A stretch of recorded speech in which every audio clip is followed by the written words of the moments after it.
तो बच्चों, अभी हम कुछ प्रॉब्लम्स देखते हैं। और जैसे कि मान लो ये एक प्रॉब्लम दिया हुआ है, इसमें एक मास m है जो कि इनिशियल वेलोसिटी 2 मीटर पर सेकंड से आगे बढ़ रहा है। ये दूसरा मास है 2m जो कि रेस्ट पे है, ठीक है। और इन दोनों के बीच में जो कोएफिशिएंट ऑफ रेस्टिट्यूशन है वो 0.5 दिया हुआ है। पता लगाना है कि कोलिजन के बाद इसकी फाइनल वेलोसिटी क्या होगी और इसकी फाइनल वेलोसिटी क्या होगी, यानी v1 और v2 क्या होगा, ये हमें पता लगाना है। तो लेट्स सी हम कैसे पता लगा सकते हैं। तो कुछ नहीं डियर स्टूडेंट्स, हम सबसे पहले तो कंजर्वेशन ऑफ मोमेंटम लगा सकते हैं। तो कंजर्वेशन ऑफ मोमेंटम से हमको क्या पता है, total initial momentum before collision is equal to total final momentum of the system after collision. तो कोलिजन से पहले ये हो जाएगा m1u1 plus m2u2 is equal to m1v1 plus m2v2, ऐसा बोल सकते हैं। अब यहाँ पर m1 क्या है, m1 तो m है, और u1 क्या है, u1 2 है, प्लस ये इनिशियली रेस्ट पे है तो इसका पूरा का पूरा मोमेंटम क्या हो जाएगा, 0, क्योंकि ये 0 है इसलिए ये 0 हो गया। और ये हो जाएगा m into v1 plus 2m into v2। ये दोनों के मासेस मैंने पुटअप कर दिए हैं और दोनों की फाइनल वेलोसिटीज v1 v2 यहाँ पुटअप कर दिया है। तो अब यहाँ पे क्या होगा, ये m और m कैंसिल आउट हो जाएगा। तो हम बोल सकते हैं v1 plus 2v2 is equal to 2, यानी v1 plus 2v2 is equal to 2। तो let this be equation number 1। ये हमको कैसे मिला, कंजर्वेशन ऑफ मोमेंटम लगा के एक इक्वेशन हमको मिल गया है। अब दूसरा इक्वेशन हम कैसे निकाल पाएंगे, दूसरे इक्वेशन के लिए हम न्यूटन का फॉर्मूला लगा सकते हैं, और हमें न्यूटन का फॉर्मूला पता है। न्यूटन का फॉर्मूला क्या क्या है dear students, v separation, E is equal to v separation upon v approach. v separation is v2 minus v1 upon v approach क्या है, u1 माइनस u2, ठीक है। तो इस फॉर्मूला में हम वैल्यूज पुटअप करेंगे। तो लेट्स सी वैल्यूज पुटअप करके क्या होगा। तो स्मॉल e की वैल्यू हमें पता है 0.5 is equal to v2 minus v1। v2 क्या है मालूम नहीं, v2 और v1 तो मालूम नहीं, तो उसको वैसे ही रख देते हैं। और u1 हमको मालूम है, u1 क्या है हमारा, u1 2 है, 2 माइनस u2 क्या है, u2 तो 0 है। तो ये वैल्यूज मैंने यहाँ पुटअप कर दी। और अब ये जो है डिस्टेंस, ये उधर जाके मल्टीप्लाई हो जाएगा, ये 2 माइनस 0 2 होगा, 2 उधर मल्टीप्लाई हुआ तो वो 1 हो जाएगा। तो this implies that v2 minus v1 is nothing but 1। तो let this be equation number 2। तो ये दो इक्वेशन हमने निकाल लिए हैं। अब इन दोनों इक्वेशन को हम सॉल्व कर सकते हैं डियर स्टूडेंट्स। अगर मैं इसको और इसको ऐड करूं तो हमें क्या मिलेगा, लेट्स सी। मैं लिख रहा हूँ v1 प्लस 2v2 है, तो इसको 2v2 प्लस v1 लिख रहा हूँ मैं। तो यहाँ लिखते हैं, तो ये मैं लिख रहा हूँ 2v2 plus v1 is equal to 2, और ये वाला इक्वेशन लिख रहा हूँ v2 minus v1 equal to 1। तो ये मैं लिख रहा हूँ v2 minus v1 is equal to 1। इन दोनों को ऐड कर दो तो ये v1 कैंसिल आउट हो जाएगा, ये हो जाएगा 3v2 is equal to 3। This implies that v2 is equal to 1 metre पर सेकेंड। तो ये हमारा v2 आ गया। और अब हम v1 भी निकाल सकते हैं, v2 की वैल्यू यहाँ पुट कर दो। तो 1 minus v1 is equal to 1 minus v1 is equal to 1। ये देखो मैंने v2 की वैल्यू यहाँ सब शूट की है। तो यहाँ से v1 क्या हो जाएगा, v1 हो जाएगा, इसको उधर भेजेंगे और उसको उधर ले आएंगे तो ये 0 हो जाएगा। तो v1 is equal to 0 metre पर सेकेंड। यानी पता ये चला कि आफ्टर कोलिजन ये वाली बॉडी रेस्ट पे आ जाएगी और ये दूसरी बॉडी जो है वो 1 मीटर पर सेकेंड के वेलोसिटी से आगे मूव करने लगेगी। हमने v1 v2 दोनों निकाल लिया। So easy dear students. तो हम देख रहे हैं, जैसा कि मैंने आपको पहले भी बताया था, कि जब भी कोलिजन का प्रॉब्लम सॉल्व करना है दो चीजें करनी ही है वहां पे। एक तो कंजर्वेशन ऑफ मोमेंटम हम किसी भी कोलिजन में लगा सकते हैं, और दूसरा न्यूटन का फॉर्मूला भी हम किसी भी कोलिजन में लगा सकते हैं। दोनों इक्वेशन से हमको, दोनों फॉर्मूला लगा के हमको दो इक्वेशंस मिलेंगे, और ये दो इक्वेशन को सॉल्व करके हम बहुत कुछ निकाल सकते हैं। तो डियर फ्रेंड्स, आप ये कॉपी करें, फिर हम कुछ और बातें करते हैं।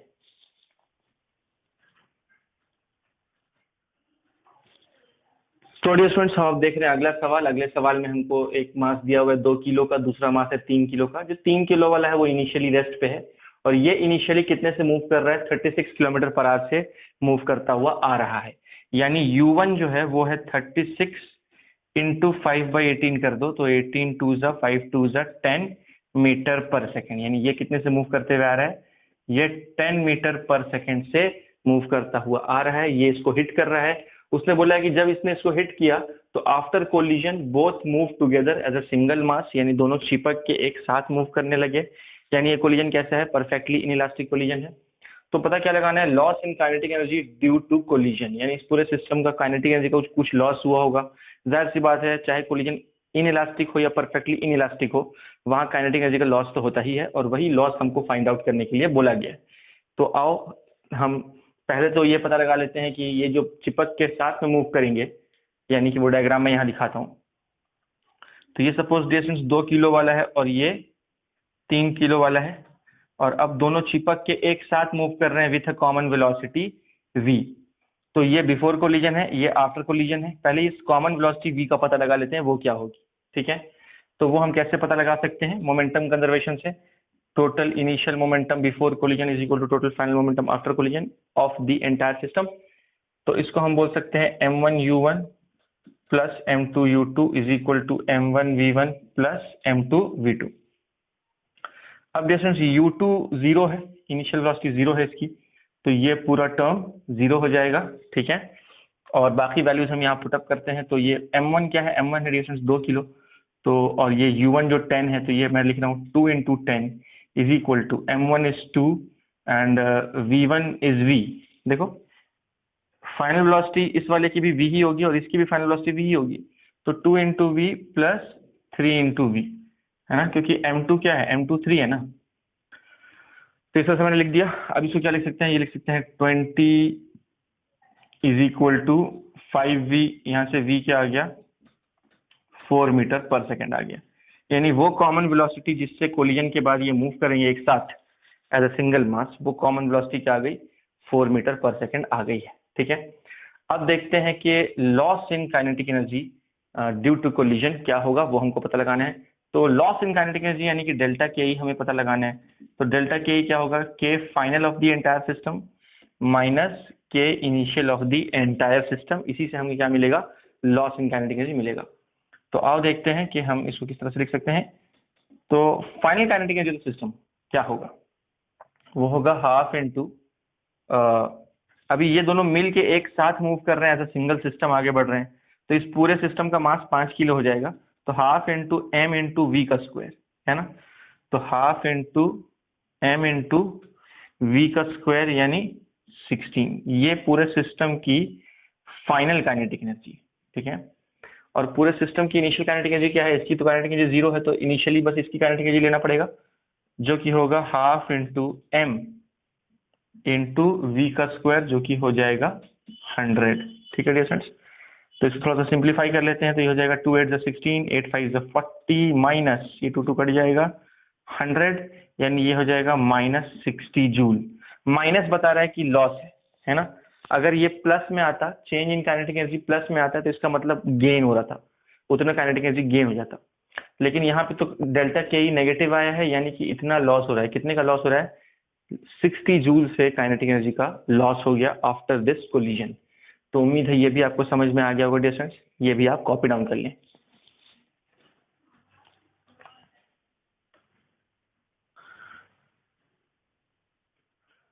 तो डियर स्टूडेंट्स हम देख रहे हैं अगला सवाल। अगले सवाल में हमें क्या दिया है कि एक ब्लॉक है जिसका मास m है, और वो कुछ तो भी इनिशियल वेलोसिटी v बोल दिया है उसने, तो वो इनिशियल वेलोसिटी v से आगे मूव कर रहा है, और वो जाके हिट करने वाला है एक दूसरे ब्लॉक को जिसका मास 4m है, और वो इनिशियली रेस्ट पे है। ठीक है, क्वेश्चन में ये बोला हुआ है कि जो पहला ब्लॉक है वो उसको हिट करने के बाद इसकी फाइनल वेलोसिटी 0 हो गई, मतलब ये उसको हिट करने के बाद रेस्ट पे आ जाएगा, ये रेस्ट पे आ जाएगा। ठीक है, तो पता लगाना है कि इनके बीच में जो भी कोएफिशिएंट ऑफ रेस्टिट्यूशन होगा वो क्या होगा, इसका हमें पता लगाना है। ठीक है, तो आओ देखते हैं कैसे इसको सॉल्व कर सकते हैं।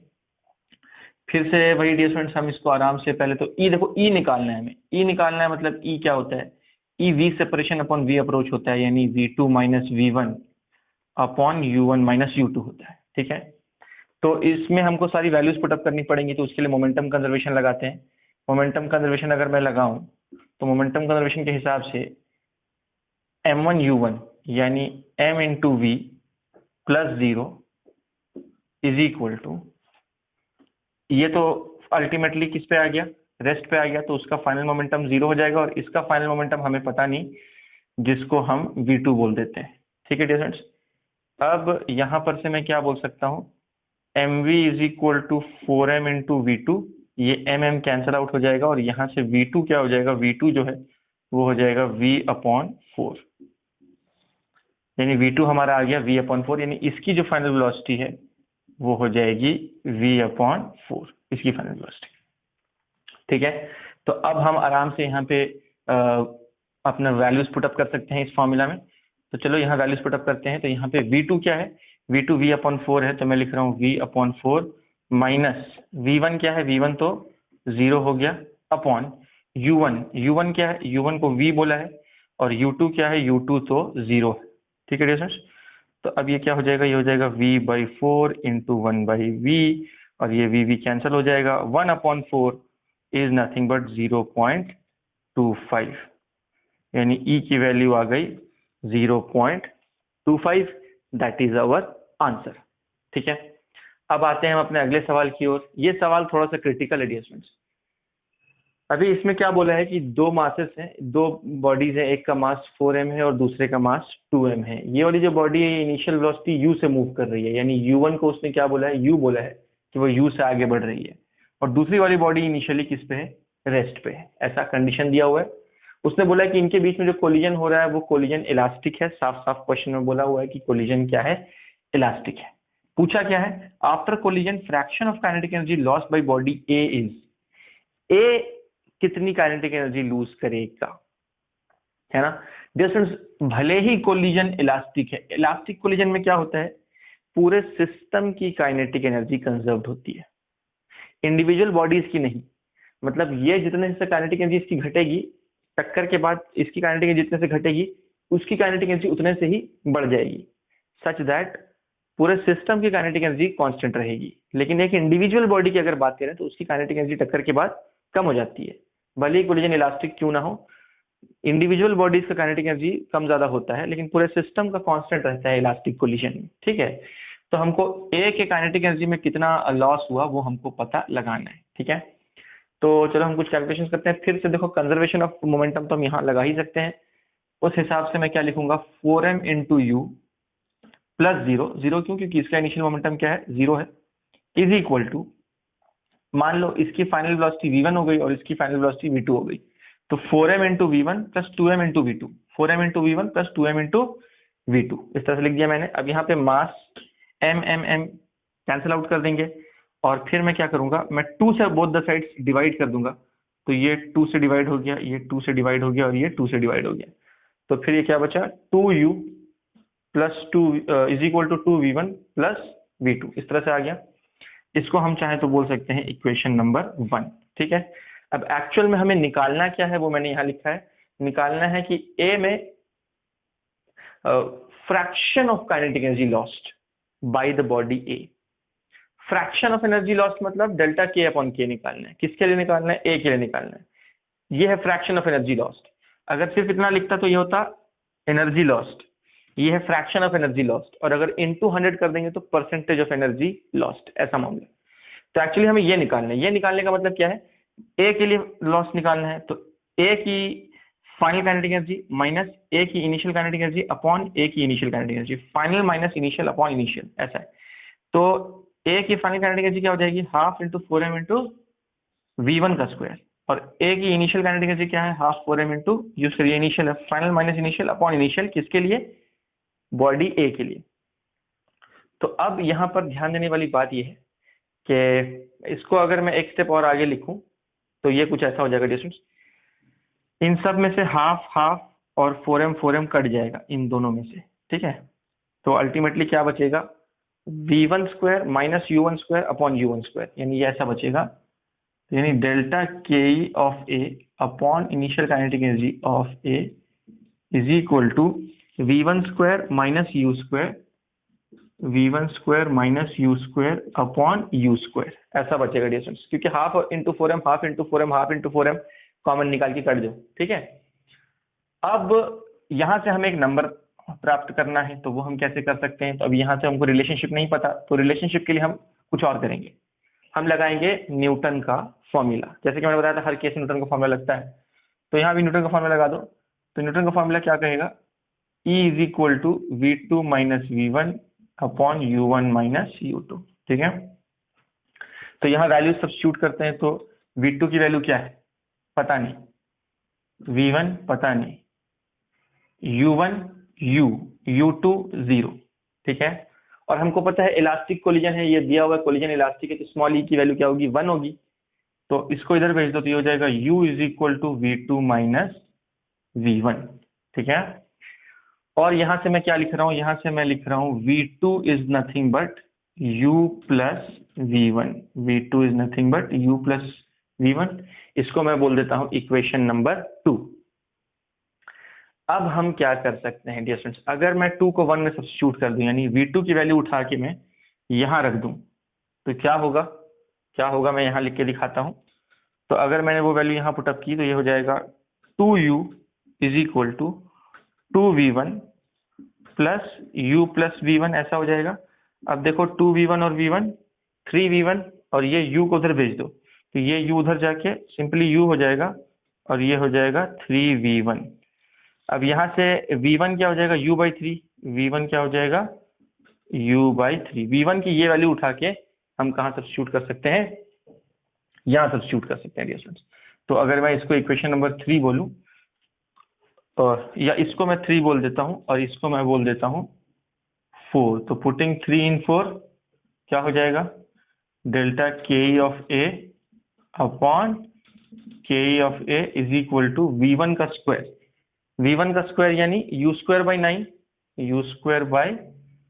u square by 9 minus u square upon u square, ऐसा हो जाएगा डियर स्टूडेंट्स। अब यहाँ पर क्या हो जाएगा, इसको मैं इस तरह से भी लिख सकता हूँ, ये हो जाएगा 1/9 माइनस 1। देखो u स्क्वायर कॉमन निकल कट जाएगा, और ये जब हम फर्दर सॉल्व करेंगे तो ये हो जाएगा -8/9। तो यही हमारा आंसर आ गया। ये माइनस साइन क्या बता रहा है, माइनस साइन बता रहा है कि काइनेटिक एनर्जी में लॉस हुआ, ये फ्रैक्शनल चेंज में भी लॉस आया काइनेटिक एनर्जी में। और जो मैग्नीट्यूड है वो क्या है, मैग्नीट्यूड इज 8/9, उसको इंटू 100 करेंगे तो परसेंटेज में भी कन्वर्ट हो जाएगा। उतना एनर्जी बॉडी ए ने लूज किया और उतना ही एनर्जी बॉडी बी ने गेन किया होगा। तो अगर क्वेश्चन में भी ये पूछता है कि बॉडी बी ने कितना गेन किया, तो वो होता +8/9, such that kinetic energy of the system will remain constant, ठीक है।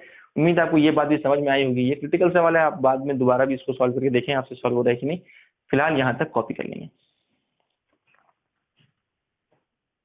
हेलो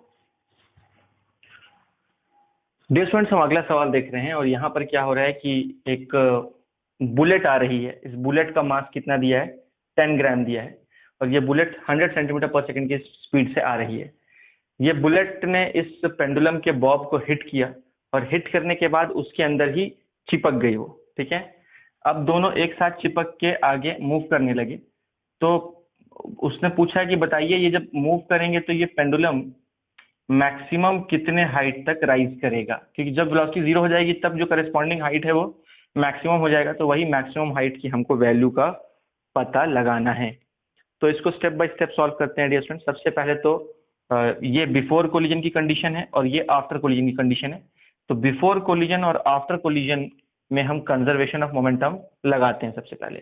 तो यहाँ से यहाँ तक हम कंजर्वेशन ऑफ मोमेंटम लगाएंगे, फिर यहाँ से यहाँ में हम कंजर्वेशन ऑफ मैकेनिकल एनर्जी लगाएंगे। तो let's see how we can do this. तो पहले कंजर्वेशन ऑफ मोमेंटम के हिसाब से मैं बोल रहा हूँ total initial momentum before collision, just before collision, and total final momentum just after collision of the entire system. तो इसका मास इनटू इसकी वेलोसिटी, और ये तो इनिशियली रेस्ट पे है, इसकी वेलोसिटी इनिशियली क्या है डियर स्टूडेंट्स, इसकी वेलोसिटी इनिशियली 0। तो इसका तो कोई मोमेंटम नहीं होगा, सिर्फ इसका होगा। तो इनिशियल मोमेंटम में मैं लिख रहा हूँ 10 × 100 इज इक्वल टू फाइनल में, ये तो पूरा इनिशियल का मैंने यहाँ लिख दिया। और अब फाइनल मोमेंटम आफ्टर कोलिजन का कंडीशन ये है डियर स्टूडेंट्स, दोनों के मास अब जुड़ चुके हैं आपस में। तो क्या मैं ऐसा लिख सकता हूँ m + m, यानी 10 ग्राम प्लस 10 ग्राम, 10 + 10, अब ये 20 ग्राम हो गया है ये टोटल। तो मैं 20 ग्राम इंटू v, क्योंकि ये पूरा मास अब एक कॉमन वेलोसिटी v से आगे बढ़ रहा होगा, तो उसी को मैं बोल रहा हूँ 20 × v। अब मैं यहाँ क्या कर सकता हूँ, ये 0 और ये 0 उड़ा दो, तो ये 2 उधर जाएगा तो 50 हो जाएगा, यानी v जो हो जाएगा वो हो जाएगा 50 सेंटीमीटर पर सेकेंड। सब कुछ सेंटीमीटर वगैरह में, ग्राम सेंटीमीटर पर सेकेंड, तो ये भी किसमें आ गया, सेंटीमीटर पर सेकेंड में आ गया। इस डेटा को मैं यहाँ पुटअप कर देता हूँ, यानी v की वैल्यू आ गई 50 सेंटीमीटर पर सेकेंड। इस कॉमन वेलोसिटी से ये अब आगे बढ़ेगा, ठीक है। और यहाँ पर इस पोजीशन पे इसकी वेलोसिटी 0 हो रही है, तभी तो हाइट मैक्सिमम माना है। तो अब यहाँ से यहाँ तक हम लगाएंगे कंजर्वेशन ऑफ मैकेनिकल एनर्जी। यानी अगर हम यहाँ पे रेफरेंस लेवल चूज कर लें डियर स्टूडेंट्स, यहाँ पर अगर हम रेफरेंस लेवल चूज करके यहाँ पर पोटेंशियल एनर्जी 0 बोलें, यहाँ पे पोटेंशियल एनर्जी 0 माने, तो यहाँ की पोटेंशियल प्लस यहाँ की काइनेटिक इज इक्वल टू यहाँ की पोटेंशियल प्लस वहाँ की काइनेटिक, ऐसा हम बोल सकते हैं। तो यहाँ पर पोटेंशियल एनर्जी क्या होगी, 0 होगी, और यहाँ पर काइनेटिक एनर्जी क्या होगी dear students, half into total mass into we का स्क्वायर, यानी 50 इंटू 50। तो यहाँ की पोटेंशियल प्लस यहाँ की काइनेटिक इज इक्वल टू यहाँ की पोटेंशियल mgh, तो मैं m रख देता हूँ सीधा, m total mass small g की वैल्यू अभी सब्स्टिट्यूट करते हैं, फिलहाल 10 कर देते हैं, इनटू h, h यानी डिस्टेंस ये h मैक्स हो जाएगा, इस तरह से हम बोल सकते हैं। अब ध्यान देने वाली बात ये है कि इसको तो हमने काट दिया, ये कट जाएगा 2 10, ठीक है। और ये क्या हो गया डिस्टेंस, ये 0 और ये 0 कट जाएगा, तो अल्टीमेटली ये कितना हो गया, 50 इंटू 50, ये हो गया 5 5 20, 500 हो गया। और अब ध्यान देने वाली बात ये है कि यहाँ तो स्मॉल g मीटर पर सेकंड स्क्वायर में है, और ये डेटा जो इधर हमने रखा है ये तो CGS में रखा है, तो फिर हाइट हमको कैसे मिल पाएगा प्रॉपर। तो या तो हम किसी एक को कन्वर्ट कर लेते हैं डिस्टेंस, ये जो स्मॉल g की वैल्यू मैंने यहाँ रखी है, तो स्मॉल g क्या है, 10 मीटर अपॉन सेकेंड का स्क्वायर, तो इसको सेंटीमीटर में कन्वर्ट करेंगे तो 1 मीटर इज 100 सेंटीमीटर, तो इंटू 100 कर दो, तो ये हो जाएगा सेंटीमीटर अपॉन सेकेंड का स्क्वायर, यानी 1000 सेंटीमीटर पर सेकेंड स्क्वायर, ऐसा हम बोल सकते हैं। तो वही वैल्यू मैं यहाँ पुट कर देता हूँ, यानी यहाँ जो मैं वैल्यू पुट करूंगा वो होगा 10 का पावर 3। अब सब कुछ सेंटीमीटर सेकेंड इस तरह से है, तो ये तो हो गया 2500, इधर तो कुछ नहीं बचा, और ये क्या हो जाएगा उधर डिस्टेंस, ये हो जाएगा उसको मैं नीचे ले आता हूँ इस तरफ, तो ये हो जाएगा 2 इंटू 10 का पावर 3, तो मैं ऐसा लिख देता हूँ, is equal to h max.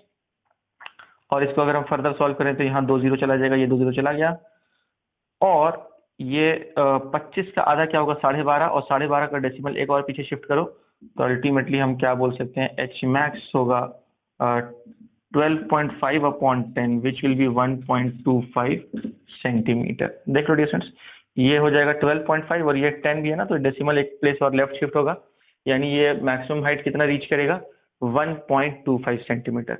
तो उम्मीद है कि आपको ये सवाल भी समझ में आ गया होगा, ये आप कॉपी डाउन कर लेंगे।